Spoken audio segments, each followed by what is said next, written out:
हो चुके। किसी को कुछ पूछना तो नहीं? आगे बढ़े। 5वां श्लोक। कोई जिज्ञासा तो नहीं? सारे पंडित बैठे हैं यहाँ पे। पंडितों को जिज्ञासा ही नहीं होती, उसे ही के। चलिए 5वां श्लोक निकाल लो। सोहम तथापि तव भक्तिवशान् मुनीश कर्तुं स्तवं विगतशक्तिरपि प्रवृत्तः प्रीत्यात्मवीर्यमविचार्य मृगेन्द्रं नाभेति किं निज शिशोः परिपालनार्थम। उच्चारण वैसे सभी लोगों को आता होगा, हम फिर से उच्चारण आप लोगों को नहीं सिखा रहे हैं। पूर्व में हमने बहुत डिटेल में बताया है, आप लोग उससे सुन लेना।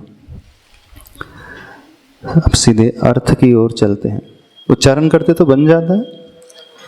वैसे भक्तामर स्तोत्र कौन से छंद में लिखा हुआ है?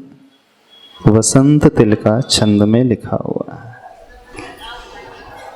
इस छंद में 4 चरण होते हैं, प्रत्येक चरण में 14 अक्षर होते हैं। आपको यदि पता हो, नहीं तो जो पुस्तक मिली है उसमें प्रस्तावना में डिटेल में दिया है छंद के बारे में।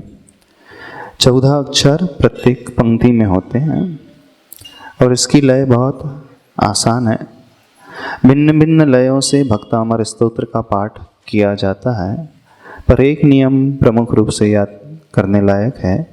जो तीसरा चरण है उसे जब हम पढ़ते हैं, उच्चारण करते हैं, तो थोड़ा सा उठा करके पढ़ना चाहिए। लिखने की विधि अलग होती है और पढ़ने की विधि अलग होती है। मूल रूप से जब भी भक्ति की जाती है तो वहाँ उच्चारण किया जाता है, पढ़ा जाता है, और जिसका उच्चारण जितना शुद्ध होता है उतना ही उसे लाभ मिलता है। हाँ, पूछ लो। भक्ति में एक और कहते हैं कि भक्ति में कुछ नहीं देखा जाता, आरम ताड़म कुछ नहीं जाना जाता है। और दूसरी को कहता है कि शुद्ध उच्चारण होना चाहिए, हलंत का, बिंदी का, विसर्ग का एकदम सही उच्चारण चाहिए। तो दोनों बातें मर्जी विरोधी सी लगती हैं। दोनों बातें विरोधी सी लग रही हैं। एक दिन हमने भी कहा था, जब भावों की प्रधानता है तो जैसे अंजन चोर है, आनंद ताणम कछु न जाना, उससे सिद्धि हो गई। लेकिन जब हम ज्ञान की बातें करें, सम्यक ज्ञान के 8 अंगों में पहला अंग ही होता है शब्दाचार, शब्द का।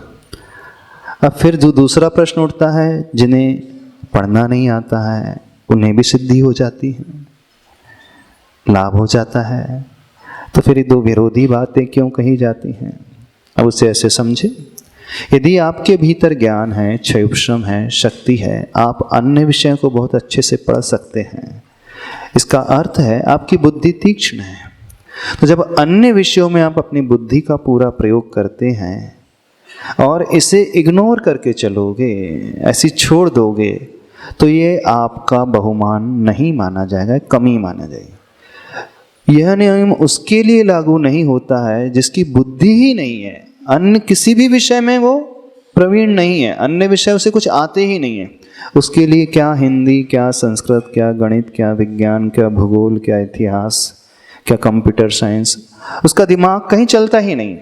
यदि जिसका दिमाग कहीं चलता ही नहीं है, ऐसे व्यक्ति के लिए वो भक्तामर परणत ऐसा भी पढ़ेगा तो उसको सिद्धि हो जाएगी। समझना, वो तोड़ तोड़ करके भी पढ़ेगा तो उसको लाभ हो जाएगा, क्योंकि उसकी क्षमता ही नहीं है। अब जिसके पास क्षमता है और वो क्षमता का सदुपयोग नहीं कर रहा है तो उससे लाभ नहीं होगा, क्योंकि वो अन्य सारे कार्यों में तो जी तोड़ करके मेहनत कर लेता है। जब व्यापार की बात आती है तो जी तोड़ करके मेहनत कर लेता है। जब मोबाइल सीखने की बात आती है, अपने पर्पस की बात आती है, तो उसे मोबाइल चलाना भी, यूट्यूब खोलना भी आ जाता है, मैसेज सेंड करना भी आ जाता है, मैसेज रीड करना भी आ जाता है, टाइप करना भी आ जाता है।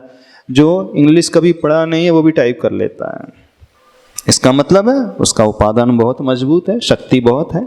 तो जब आप अपने रुचि के विषय में अपने शक्ति का प्रयोग कर सकते हैं तो कहा जाता है कि इस क्षेत्र में भी अपनी शक्ति का प्रयोग किया जाना चाहिए। यदि आप नहीं करते तो आपका प्रमाद माना जाएगा, आलस माना जाएगा, और जहाँ प्रमाद है वो आसाधना हो जाती है, अविनय हो जाती है। और आसाधना जहाँ हो गई भक्ति में, फिर हमें लाभ नहीं मिलेगा। तो मूल जो भाव न तो पढ़ने का है न ही न पढ़ने का है, मूल उद्देश्य जो है हमारी आसाधना नहीं होना चाहिए शास्त्र के प्रति, गुरु के प्रति, प्रभु के प्रति, भक्ति के प्रति। ये बात समझना सबसे प्रमुख बात है। हम इसे समझें। माइक से बोलना, आवाज़ नहीं आ रही। क्या पूछ रहे हैं आप? तो ये वसंत तिल का छंद में लिखा हुआ भक्तामृत स्तोत्र 14 अक्षर, यह वर्णिक छंद माना जाता है। अब 5वें नंबर श्लोक में यहाँ पर प्रेरणा दी जा रही है, भक्ति की प्रेरणा दी जा रही है। आचार्य भगवान कह रहे हैं, रुदारई जो आधा सा आता है तो लैंग्वेज में पूरा सा बोलने में आता है, तो उसको जो रुदारई है तो उसमें जोड़ के पढ़ सकते हैं क्या? कहाँ पर? जैसे स्तोत्रई जगत्रि तय चित्त हरई रुदारई, आधा सा उसमें जोड़ सकते हैं। किस में जोड़ना है? कौन सा आगे नंबर का की श्लोक नंबर? ये कौन सा श्लोक पढ़ा आपने? ये है महाराज जी दूसरे नंबर का। अच्छा, दूसरे नंबर का। स्तोत्रैर जगत त्रितय चित्त हरय रुदारह। हाँ, तो जो और आगे की लाइन है तो उसमें बोलने में आधा सा नहीं आता, पूरा ही आता है। क्यों नहीं आता? कोशिश करते महाराज जी, फिर भी तरीका बता देते हैं। स्तोष्ये, स्कूल बोलते हैं आप? स्तोष्ये। बेटा कहाँ पढ़ता है? नाती कहाँ पढ़ता है?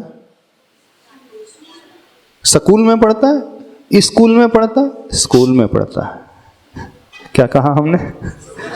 School, school. हाँ, तो ई लग जाता है उसके, ई लग जाता है, तो ई को साइलेंट कर लेना है। ई का उच्चारण ना होने पर स्कूल, स्तोष्ये। यानी शुरुआत में आप थोड़ा सा पुरुषार्थ कर सकते हैं ई का बोलने का, लेकिन ई को उच्चारण में ना लेकर के स्कूल, स्तोष्ये, थोड़ा सा धीरे से बोलोगे, पेशेंस रखोगे तो बोलते बन जाएगा। एक चीज़ और है, बुंदेलखंड की सबसे बड़ी कमी बता देते हैं। शक्कर का सा है, सड़क का सा है और षटकोण का सा है, तीनों एक ही सा बना देते हैं आप लोग। उसका रहस्य बता दें सही उच्चारण करने का। जब भी सड़क के स का उच्चारण करना है तो वो दंती सा कहलाता है। तो हमारी जीभ जो है दांतों में टच करेगी, स नीचे के दांतों में टच करेगी। देखो, बोलो सड़क, बोलो स, तो जीभ कहाँ टच कर रही है? नीचे के दांतों की पंक्ति में, तो उसे कहा जाता है दंती श। जब शक्कर का उच्चारण करना है तो हमारी जीभ कहाँ टच करेगी? ऊपर तालु में टच करेगी, तो उसे कहा जाएगा तालव्य श। तो शक्कर के स के लिए ये याद रखना है, जीभ को हमें ऊपर टच करना है तो सही प्रोनाउंसिएशन निकलेगा। और जब षटकोण का श का उच्चारण करना है तो जीभ और ट्विस्ट हो जाएगी, जहाँ हमारे टॉन्सिल्स होते हैं, मूर्धा होती है, वहाँ तो उसे मूर्धन्य श कहा जाता है। जीभ को और ट्विस्ट कर लो षटकोण के श में, उसमें एक सीटी की सी आवाज आ गई, षटकोण।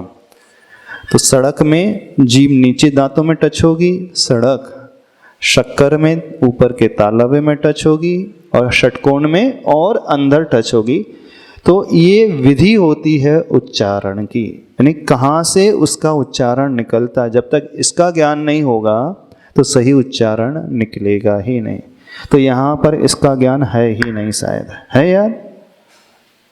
आप सड़क का उच्चारण करते तो क्या बोलते हैं? कहाँ ध्यान आ जाता है आपका? जीभ कहाँ टच करती है? नीचे के दांतों में टच करना, सड़क। अब इंग्लिश में तो है ही नहीं, ऐसी अकेले है। हाँ, तो इंग्लिश लैंग्वेज की बहुत सारी कमियां हैं। संस्कृत में बहुत सारी विशेषता हैं, हर अक्षर का उच्चारण का एक विधान बताया है कि कहाँ से उच्चारण किया जाए।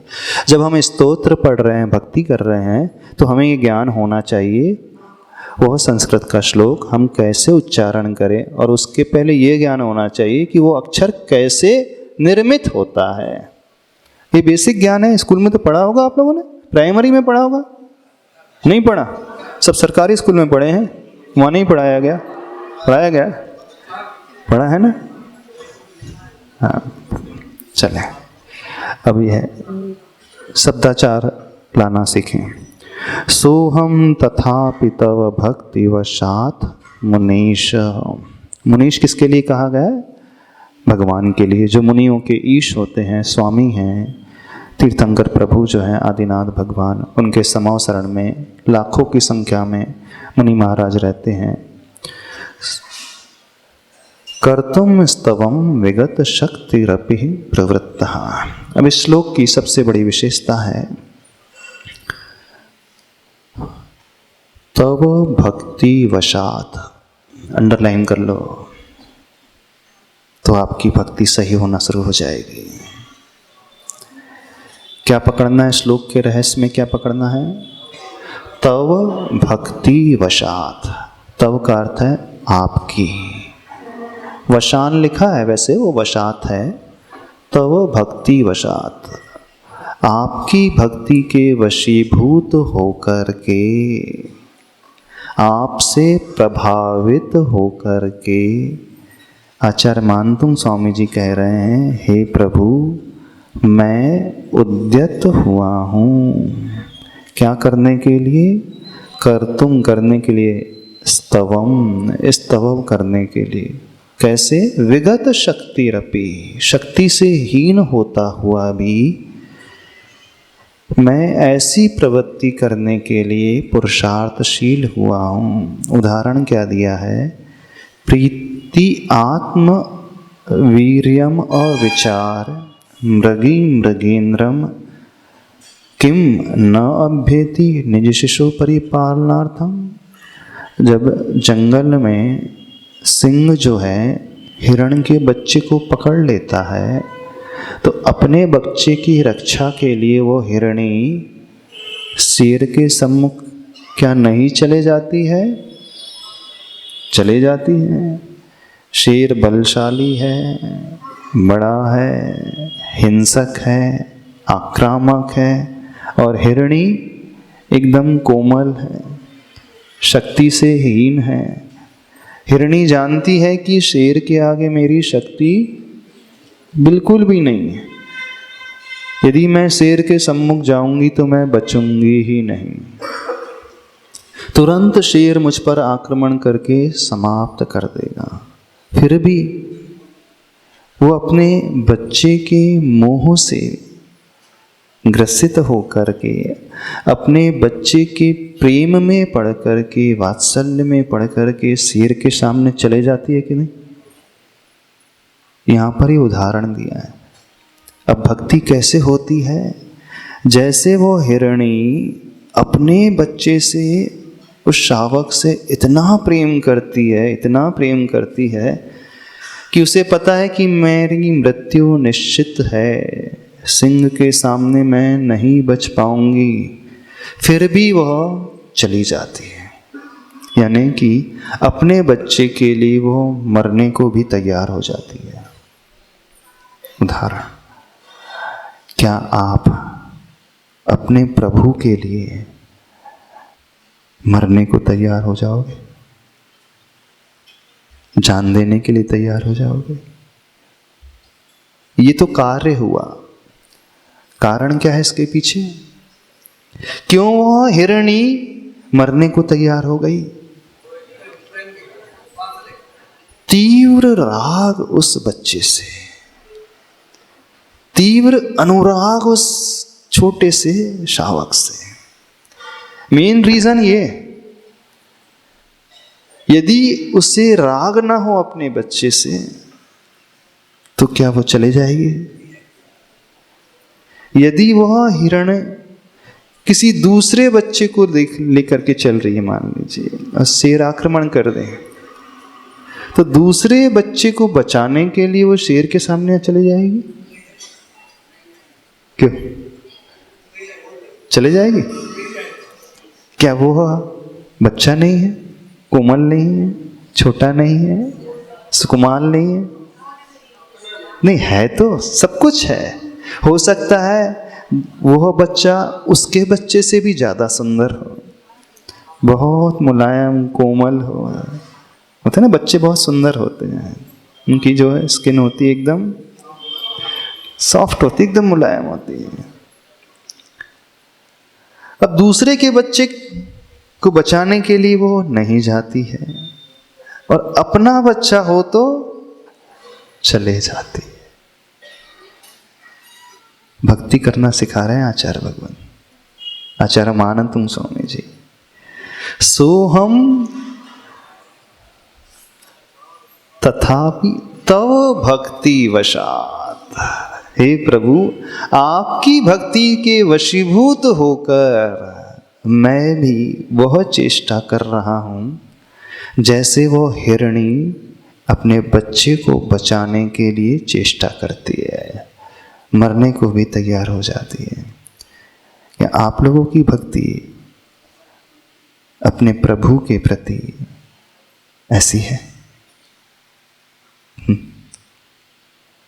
कितने लोग अपने भगवान के लिए प्राण देने को तैयार हो जाएंगे? हाँ, तैयार हो जाओगे? हो जाओगे तैयार? एक आतंकवादी आता है, आपकी गर्दन तलवार रख दे, इन भगवान को मानना छोड़ दो, छोड़ दोगे तो जान बख्श दी जाएगी। मैं जो बोलता हूं वो करो, उसे मानो। गर्दन देने को तैयार हो जाओगे? सही से बोलना, भगवान के मंदिर में बैठे हो, कहने के लिए मत बोलना। महाराज जी पूछ रहे हैं इस कारण, अपना इंप्रेशन क्रिएट करने के लिए मत बोलना। जो अंदर में भाव उत्पन्न होंगे वो बताना, जो अंदर में परिणाम पैदा हो रहे हैं। एक तरफ आपकी गर्दन कट करके अलग हो रही है, और दूसरी तरफ आपके प्रभु। बताओ, प्रभु को छोड़ोगे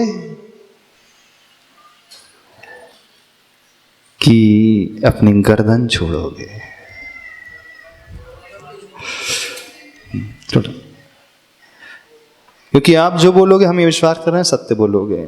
यहां झूठ मत बोलना, झूठ बिल्कुल नहीं बोलना, दिखाने के लिए नहीं बोलना, जो अंदर में है वो भाव बताना। अब बताना कितने लोग छोड़ देंगे, अपनी गर्दन को त्याग देंगे, और कितने लोग अपने भगवान को त्याग देंगे? गर्दन को त्यागने वाले कितने हाथ खड़े करें, हम देखें तो सही। हाँ, इतने पक्का? अब एक प्रश्न और पूछ लेते हैं आपसे, आप किससे ज्यादा चाहते हैं, अपने आप को कि अपने घर को? अपने मकान को ज्यादा चाहते हो कि अपने आप को ज्यादा चाहते हो? अपनी प्रॉपर्टी को ज्यादा चाहते हो कि अपने आप को ज्यादा चाहते हो?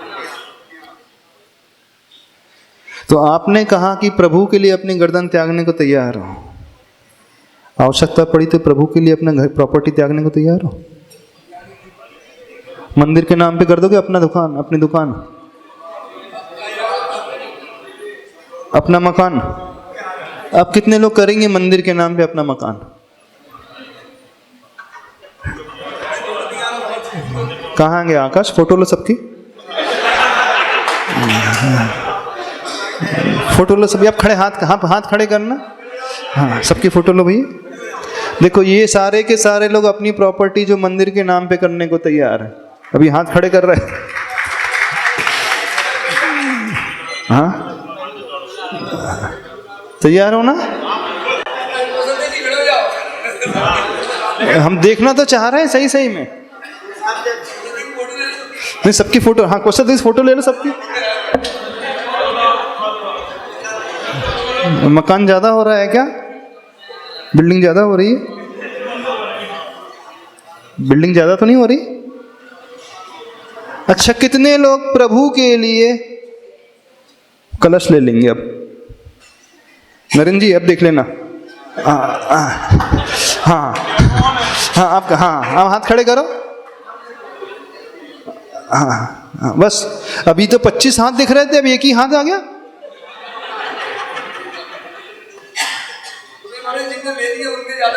नहीं, अभी तो 25 हाथ दिख रहे थे, सब कह रहे थे हम भगवान के लिए अपनी गर्दन देने को तैयार है, भगवान के लिए अपना मंदिर देने को तैयार है। अब भगवान के लिए अपना कलश कितने नजर आ रहे हैं? औकात समझ में आ गई आप लोगों को? समझ में आ गई औकात? कितनी बड़ी औकात है? हाँ, कितनी क्षमता है? कहना कितना आसान है, हम गर्दन त्यागने को तैयार है, मंदिर के नाम पे लिखने को तैयार है, तो प्रॉपर्टी तो बाद में लिखना। एक कलश भगवान के लिए थोड़ा देख तो ले। भगवान के सामने झूठ बोल रहे हैं आप लोग? नहीं झूठ बोल रहे? नहीं चाहिए कलश आप लोगों का, टेंशन नहीं लेना, मत दिखाना। हम तो सिर्फ देखना चाह रहे थे आप लोगों को, आप लोगों के समर्पण को परखना चाह रहे थे, आप लोगों की भक्ति देखना चाह रहे थे। कितनी भक्ति है यार। कहाँ तो वो हिरणी अपने प्राण देने को तैयार, कहाँ आप भगवान को भी देने को तैयार हो जाते हैं? हो जाते। भगवान को त्यागने के लिए तैयार हो जाओगे आप? अपने आप को नहीं त्यागोगे, अपना घर मकान त्यागोगे नहीं है, अपनी प्रॉपर्टी नहीं त्यागोगे। इसका सीधा सा अर्थ है ये भक्ति है ही नहीं है। एक बहुत अच्छा संस्मरण सुनाते हैं, पूज्य सुधा सागर महाराज जी ने सुनाया था। मुक्तागिर की एक घटना है, सुनना। कितने लोगों को ये विश्वास है, वो विश्वास से कह सकते हैं कि वे भगवान को बहुत अच्छे से पूजते हैं, उनकी श्रद्धा कट्टर है, मजबूत है श्रद्धा कट्टर, वर्षों से पूजा कर रहे हैं। भगवान की पूजा छोड़ दोगे? कितने लोग भगवान की पूजा करना छोड़ सकते हैं? आपत्ति आने पर छोड़ दोगे भगवान की पूजा करना, और अच्छे से करोगे? घर में विपत्ति आ जाए, परिवार में विपत्ति आ जाए तो पूजा करोगे और अच्छे से कि पूजा करना छोड़ दोगे? सही बोलना। भगवान को और श्रद्धा से पूजोगे कि भगवान को छोड़ ही दोगे? तब भक्ति वशात। एक गजब का संस्मरण सुनाते हैं, देखना। सब लोग परख लेना आपकी श्रद्धा, आपका समर्पण, आपकी भक्ति कैसी है। सत्य घटना है। जब आचार्य भगवान का चातुर्मास 90s के पहले भी, अथवा आचार्य भगवान का प्रवास मुक्तागिर में हुआ था। मुक्तागिर सिद्ध क्षेत्र है, वहाँ एक मंदिर है पार्श्वनाथ भगवान का, पहाड़ी पर 26 नंबर मंदिर है। बड़ी सुंदर मनोज्ञ प्रतिमा है पार्श्वनाथ भगवान की। दर्शन किया आपने मुक्तागिर सिद्ध क्षेत्र के? पहाड़ी पर जाकर के बहुत अच्छे मंदिर है। एक श्रावक जो अंदर से श्रद्धा रखने वाला, एकदम कठोर श्रद्धा रखने वाला, 300 साल हो गए उसे प्रभु की पूजा करते करते। जब महाराज जी लोग शौच के लिए वही पहाड़ पर जाते थे, शौच करके लौटते थे, उस वेदी में जाकर के प्रभु की वंदना करते थे पार्श्वनाथ भगवान के लिए। उस वेदी में एक श्रावक बहुत अच्छे से पूजा करता था, इतना तल्लीन होकर के पूजा करता था, इतना डूब करके पूजा करता था, और प्रतिदिन पूजा करता था 2-2 घंटे। उसे यही नहीं पता चलता था कौन आया कौन चला गया। महाराज जी भी आए कि चले गए, उसका ध्यान उस ओर जाता ही नहीं। यानी इतने भाव विभोर होकर के, इतना तन्मय होकर के पूजा करता था कि महाराज जी बड़े प्रभावित हुए। पुजारी हो तो ऐसा पुजारी हो जैसे प्रभु के अलावा कोई नजर ही नहीं आए। आप लोग कैसे पूजा करते हो?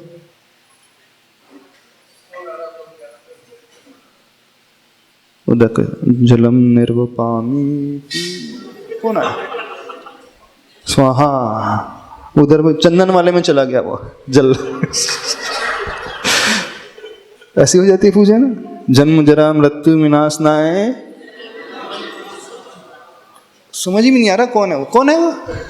स्वाहा। ऐसी पूजा होती है? होती है ना। भगवान नजर आता है पूजा में कि वो कोई और नजर आता है?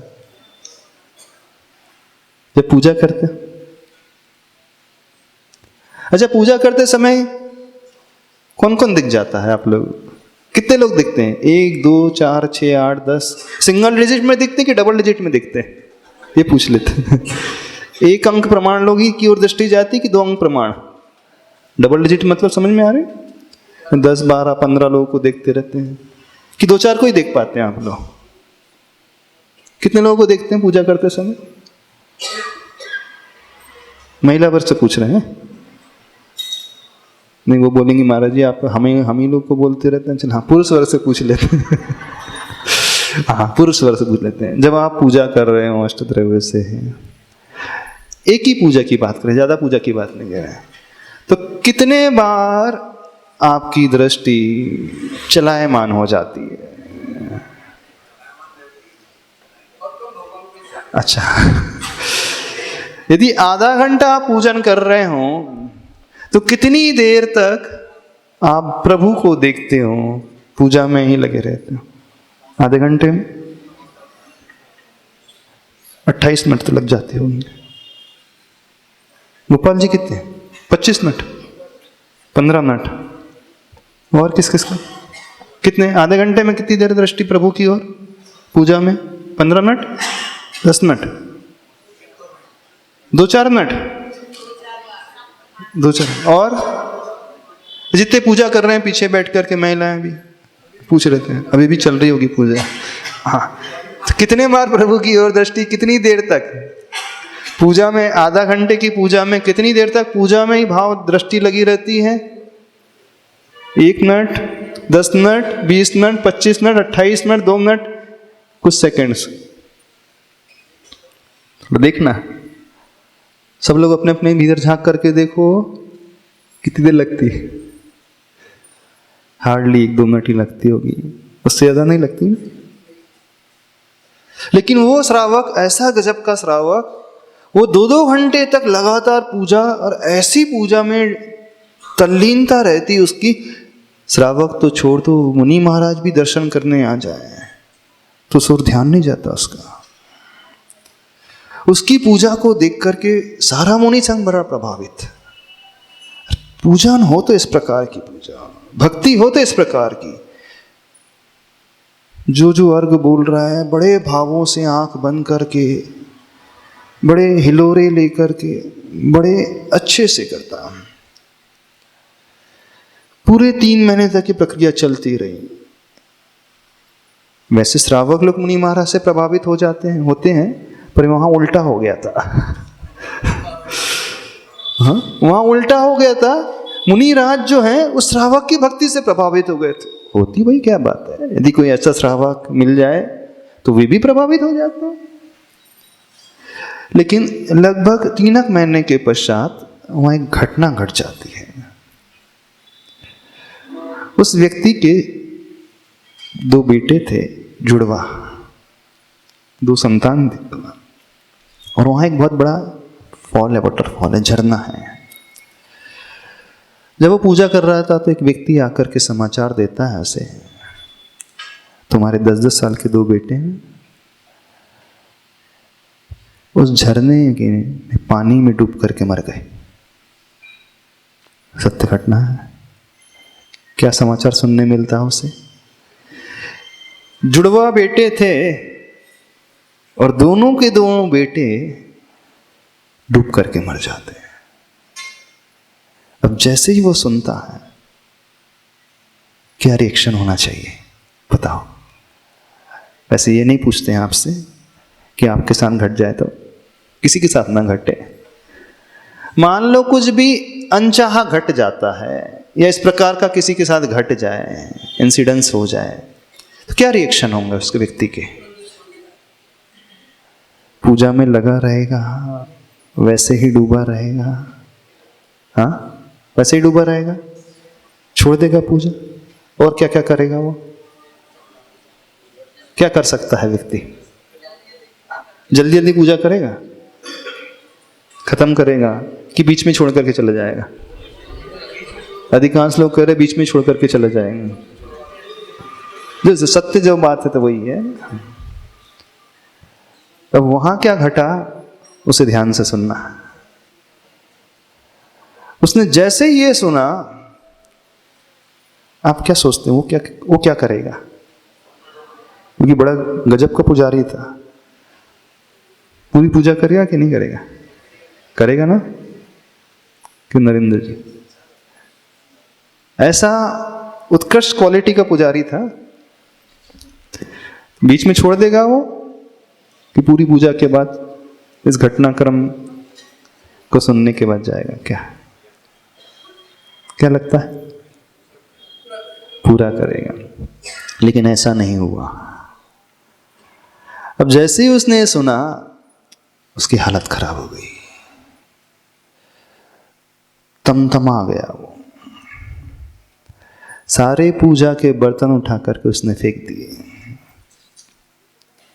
और तो और उसके मन में ये भाव होने लगे, 30 साल हो गए पार्श्वनाथ भगवान की पूजा करते करते, पूजा का ये फल, वो तो भगवान की मूर्ति को भी उठाकर को तोड़ने के लिए तैयार हो गया। तोड़ा नहीं, ये बात अलग, लेकिन तैयार हो गया, भाव हो गया। अरे जिन भगवान को मैंने वर्षों से पूजा, जिनकी पूजा मैंने इतने अच्छे से भावों से की वर्षों से, और उसका फल मुझे ये मिला कि मेरे दोनों बेटे चल बसे, डूब करके मर गए। उसकी जो श्रद्धा अभी तक थी, क्या हुआ? अचानक पलट गई। पलटी भी ऐसी कि उसने पूजा नहीं छोड़ी, उसने तो ये भाव बना लिए कि अब प्रभु को भी नहीं छोड़ना है। समझ में आ रही है बात कि नहीं आ रही है? जिन्हें लगता है कि हमारी श्रद्धा बहुत है, जिन्हें लगता है कि हमारी भक्ति बहुत तीव्र है, हम बहुत अच्छे से वर्षों से प्रभु की भक्ति कर रहे हैं, उस भक्ति की परीक्षा कभी कभार होती है, याद रखना। परीक्षा की घड़ी कभी कभार ही आएगी, हमेशा नहीं आएगी, रोज नहीं आएगी। और वह परीक्षा की घड़ी डिसाइड करेगी कि आप भक्ति के वश से प्रभु को पूज रहे हो कि किसी और कारण से। आपका समर्पण उन प्रभु के प्रति अंतरंग से है। अनुकूलता में तो हर कोई भक्ति कर ही लेता है, अनुकूलता में तो हर कोई प्रभु को पूज लेता है, कौन सी बड़ी बात हो गई है। अनुकूलता में तो हर एक की श्रद्धा अच्छी हो ही जाती है, नहीं हो जाती? जीवन भर उसकी श्रद्धा अच्छी बनी रहती है। बात तो तब है जब ऐसे विपत्ति का पहाड़ हम पर टूटे, अनएक्सपेक्टेड, जिसके बारे में कभी कल्पना ही ना की हो। उस समय क्या हमारी भावना वैसी ही रहेगी? क्या हमारी श्रद्धा वैसी ही रहेगी? यदि उस समय भी श्रद्धा वैसी है तो मानना आपकी भक्ति मजबूत है। आप कह सकते होंगे तो भक्ति वशात। अब हाथ खड़े करें, कितने लोग अपने प्राणों का बलिदान दे सकते हैं प्रभु के लिए? अब हम देखना चाहते हैं। अच्छा, कितने लोग अपने बच्चों के प्राणों का बलिदान दे सकते हैं?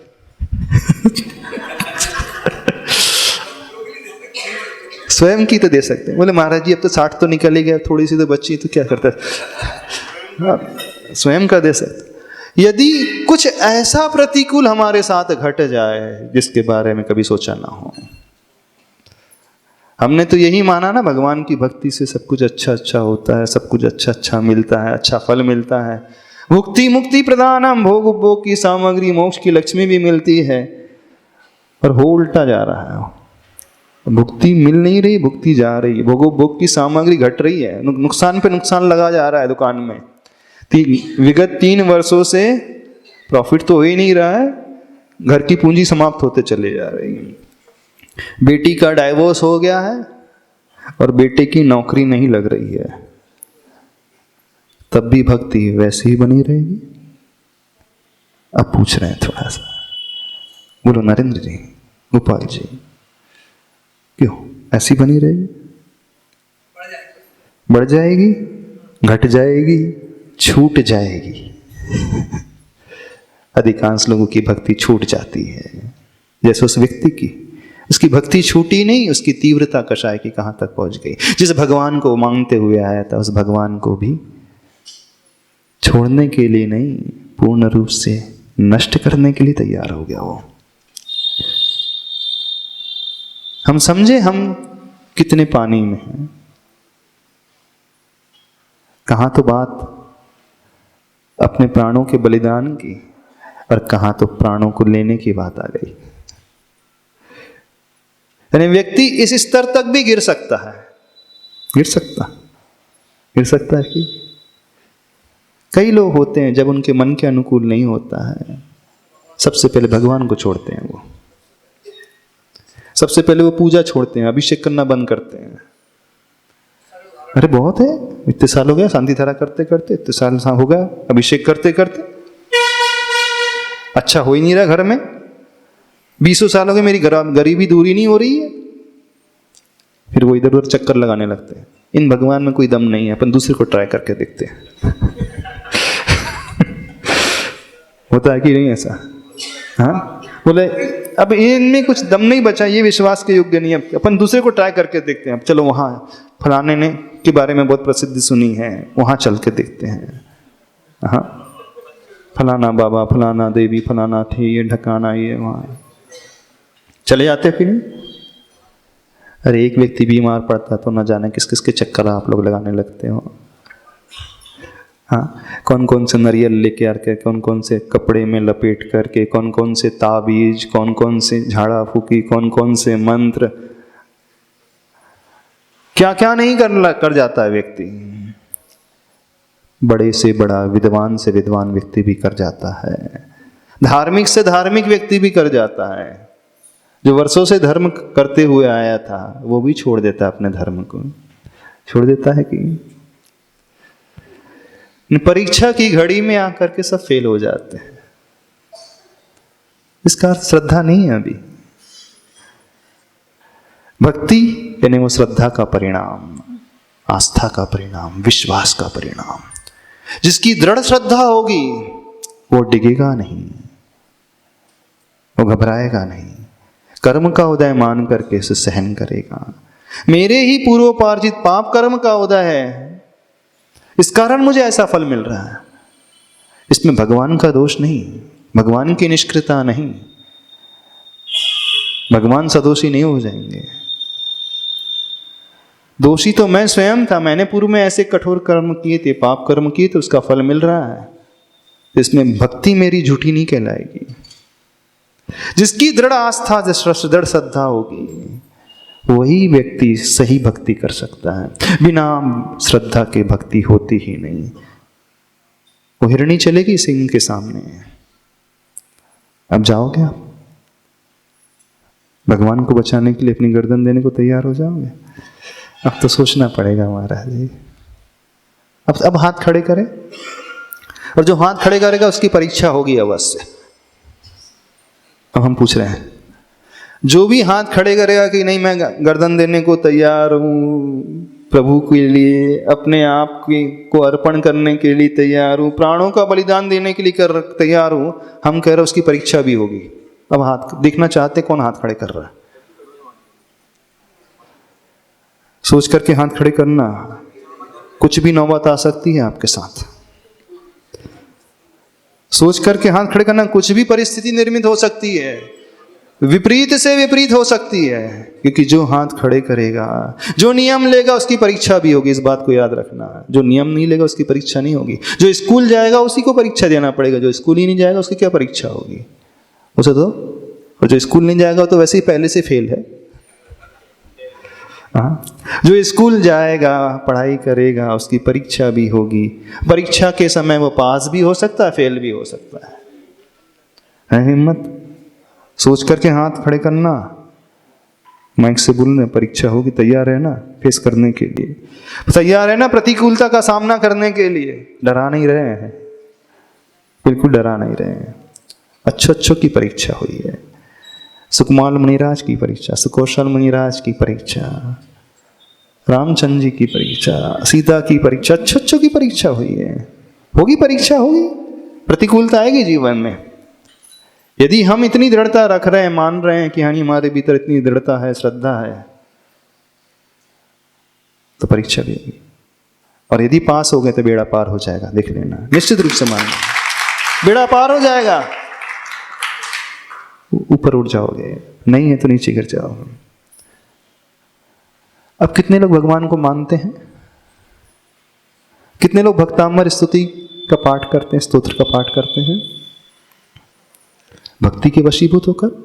तो भक्ति वशात, वैसे ही जैसे हिरणी। महाराज जी आप सीधे मरने की बात ही क्यों करते रहते हैं? थोड़ा कंसेशन तो दो।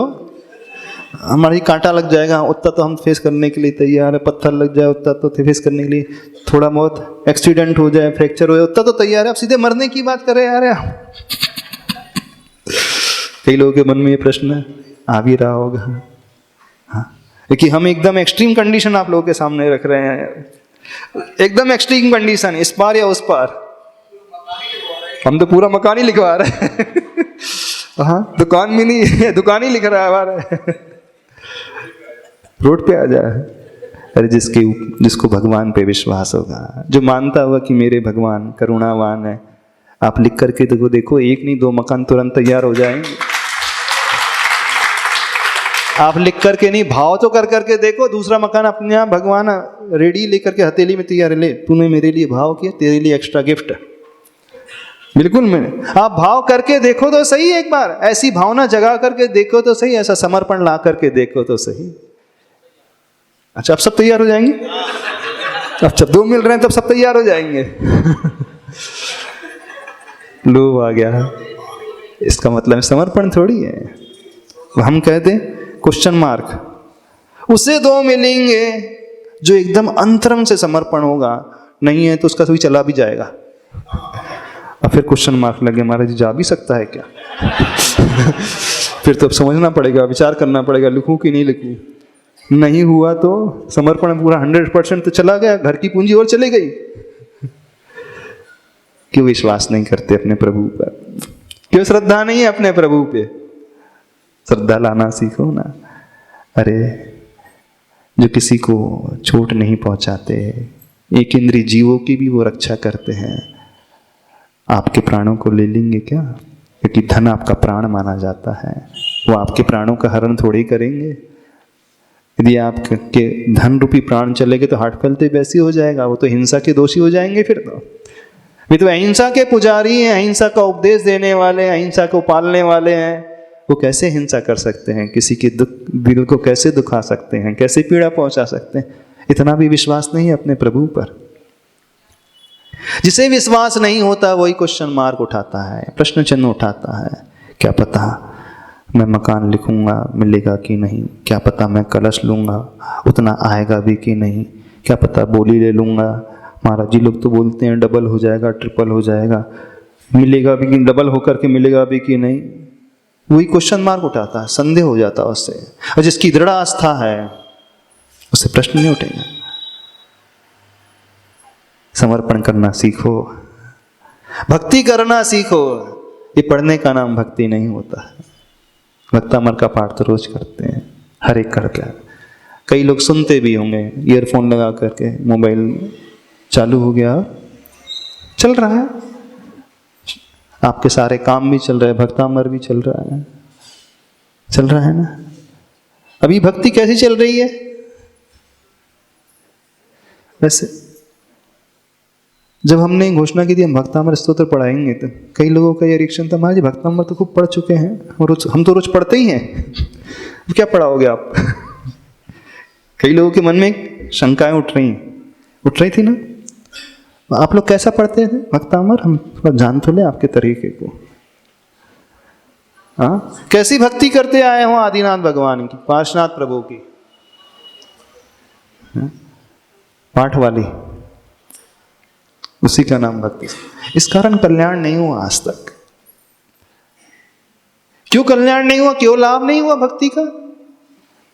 क्योंकि जो भाव आना चाहिए, जो परिणाम अंदर आना चाहिए, जो विशुद्धि अंदर पैदा होना चाहिए, जो समर्पण पैदा होना, कल्याण उससे होता है। आपने प्रश्न किया था आनंद ताणम से हो गया, उसकी सिद्धि हो गई।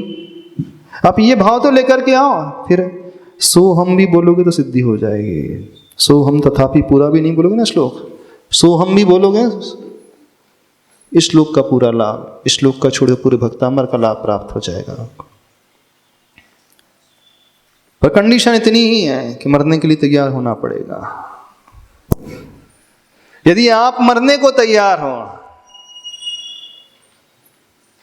तो प्रभु आपके लिए बचाने के लिए आ जाएंगे। क्यों चिंता करें, आ जाएंगे बचाने के लिए। ऐसे भाव ला करके करो भक्ति, गजब का आनंद आता है, गजब की संतुष्टि मिलती है, गजब का पुण्य मिलेगा। लगेगा भक्ति करने के बाद आज कुछ किया है, आज स्तोत्र का पाठ किया है। अभी तो कुछ नहीं पैदा हुआ था, क्या पढ़ गए यही नहीं पता है, कैसे पढ़ गए यही नहीं पता है, क्या सोचना चाहिए यही नहीं पता है। सब किए जा रहे हैं, भाव में बहे जा रहे हैं, उसी भाव में लगे हैं। नदी के बहाव में वही बहता है जो मुर्दा होता है। Only dead fish swims with the stream of water.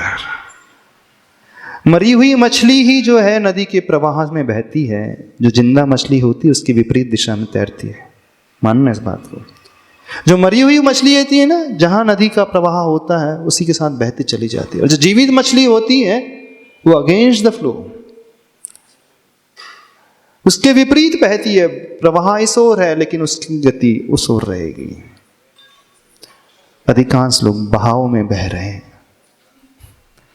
बहाव में बह रहे हो ना, रूटीन के बहाव में बहे जा रहे हैं, पाठ में बहे जा रहे हैं। बड़ा दुख होता है जब ऐसे भक्ति करते हुए हम देखते हैं लोगों को, तो अंदर ही अंदर भाव आता है क्या चल रहा है सब, क्या चल रहा है। रहस्य को व्यक्ति पकड़ता ही नहीं। भक्ति का फल इस मनोविज्ञान से मिलता है। आ जाएगा। सोहम तथापि तव भक्ति वशात मुनीश कर्तुम स्तवम विगत शक्तिरपि प्रवृहतः। शक्ति नहीं है मेरे पास, गरीब हूं, 50 लाख का कलश नहीं ले सकता हूं। शक्ति होने के बाद ले लिया तो कौन सा बड़ा काम कर लिया। बात तो तब होती है जब पैसा नहीं था फिर भी ले लिया।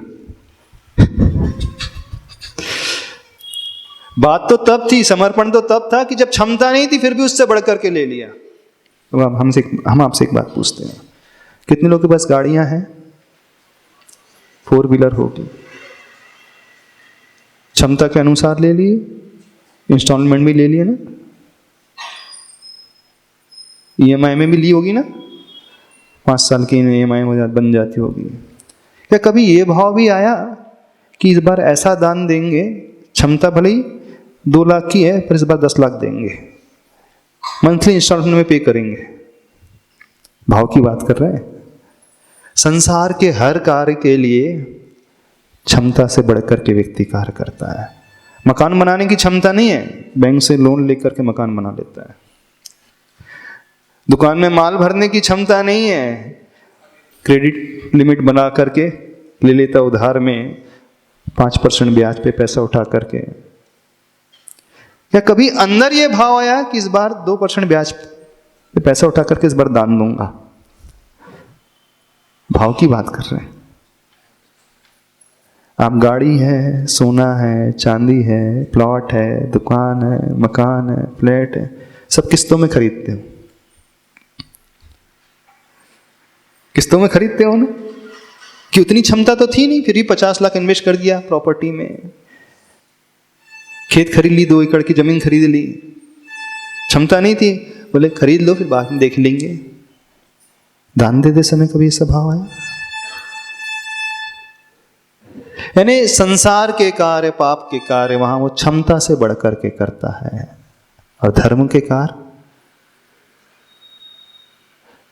जितनी क्षमता जिन जिन लोगों की बढ़कर के तो बहुत दूर रही कि क्षमता के अनुरूप हुआ है।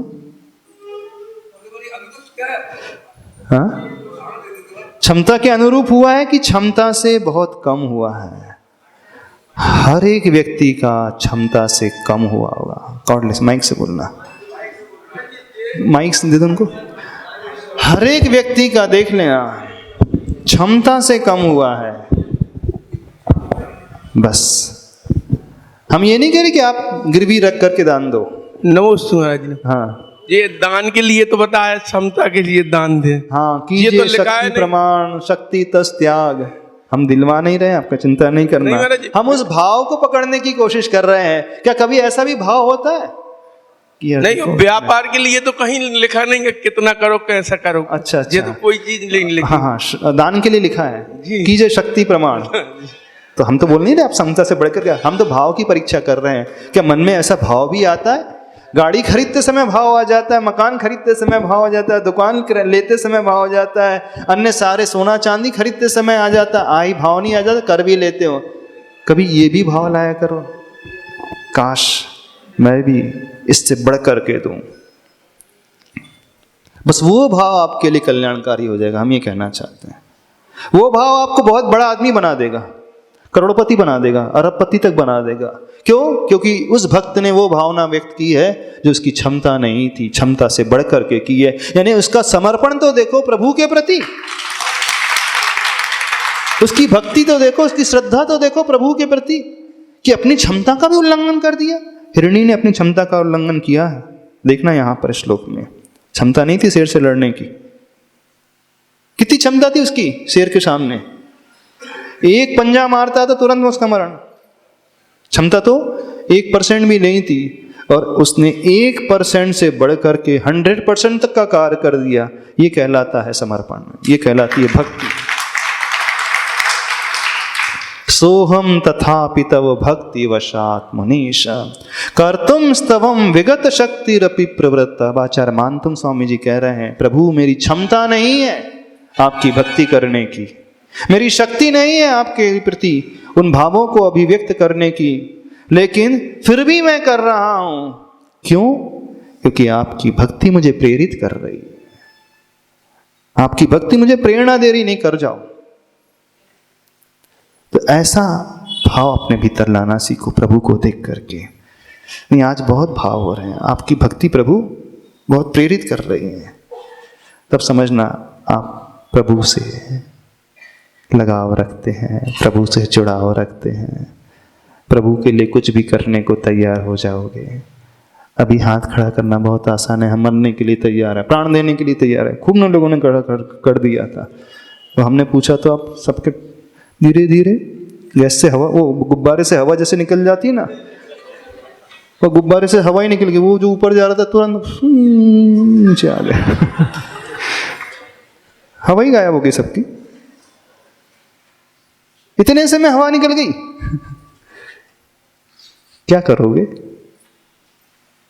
करो, भक्ति करना सीखो, ऐसी श्रद्धा लाना सीखो। ये भाव, जब भी प्रभु की स्तुति करो वो राग लाना सीखो, अनुराग लाना सीखो, जैसा वो हिरणी का अपने बच्चे के प्रति था। बस ऐसा अनुराग हो गया तो आप हो जाओगे तैयार करने, क्षमता से बढ़कर के कार्य। तो वो अनुराग ही सबसे बड़ा कारण है जो ऐसा कार्य करने के लिए हमें प्रेरित करता है। बिना अनुराग के ये प्रेरित करेगा भी नहीं, कभी प्रेरणा ही नहीं मिलेगी। ये सब ऊपर ऊपर रहेगा, शब्दों में रहेगा तो हम कर ही नहीं सकते। तो यास्कारण आचार्य भगवान ने विशेषण दिया तो भक्ति वशात, सबसे इंपॉर्टेंट है ये विशेषण। इस विशेषण को पकड़ना, जब ये श्लोक पढ़ो तो ध्यान इस ओर लाना, तो भक्ति वशात। रुक जाना 1 मिनट के लिए, 10 सेकंड के लिए, अपनी भक्ति को पढ़ना। मेरी भक्ति कैसी है प्रभु के प्रति? हिरणी जैसी है। हिरणी का तो उदाहरण है। अब आप कह सकते हैं महाराज जी हम अपने बेटे के लिए तो मरने को तैयार हो जाएंगे। हो जाओगे ना? बेटे को यदि वो सियार खाने आ रहा है, शेर भी आ रहा है, तो शेर से भिड़ जाएंगे, कितनी माता भिड़ जाएंगे। अब आप तुरंत बुद्धि लगाओगे, यदि भिड़ेंगे तो मैं भी जाऊंगी और बच्चा भी जाएगा, दोनों चले जाएंगे। इससे अच्छा है कि बच्चा चले जाता है तो जान दो, कम से कम मैं बच तो जाऊंगी। देखो सबकी बुद्धि कैसे चलेगी। अब सामने तो शेर है, अब शेर से हम लड़ तो सकते नहीं, उसने पंजा मारा तो बच्चा तो गया एक पंजे में, दूसरे पंजे में मैं भी चली जाऊंगी, तो दोनों का लॉस हो जाएगा। तो गणित क्या कहता है? गणित क्या कहता है? जहां 2 का लॉस हो रहा है, कुछ बच रहा है तो बचा लो। तो ऐसा करते हैं। अब बच्चा तो अपने आप को बचा नहीं पाएगा, तो ऐसा करते हैं बच्चे को छोड़ देते हैं, थोड़ी सी भूख उसकी शांत हो जाएगी, कम से कम हम तो बच ही जाएंगे। हम बच जाएंगे तो परिवार वालों के लिए काम आएंगे, घर में पति हैं, अन्य भी तो बच्चे हैं, उनको भी तो देखना है कि नहीं। तो दिमाग क्या कहेगा? बच्चे को छोड़ो, अपन साइड से पतली गली से निकलो।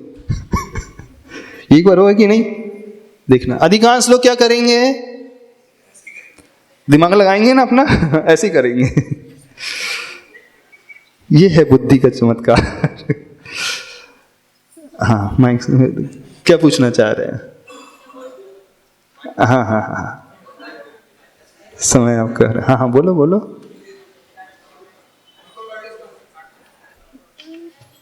हाँ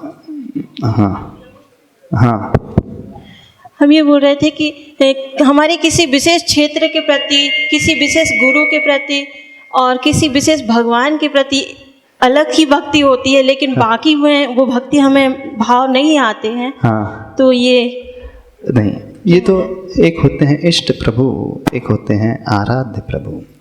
अब कुंडलपुर के बड़े बाबा के सामने वो विशुद्धि बनती है। आदिनाथ भगवान तो आपके मंदिर में भी है, आदिनाथ भगवान तो दूसरे मंदिर में भी कुंडलपुर में भी है। तो जहाँ जाकर के हमारे विशुद्ध परिणाम पैदा होने लगे वो हमारे इष्ट प्रभु होते हैं, उसमें कोई दोष नहीं माना जाता है।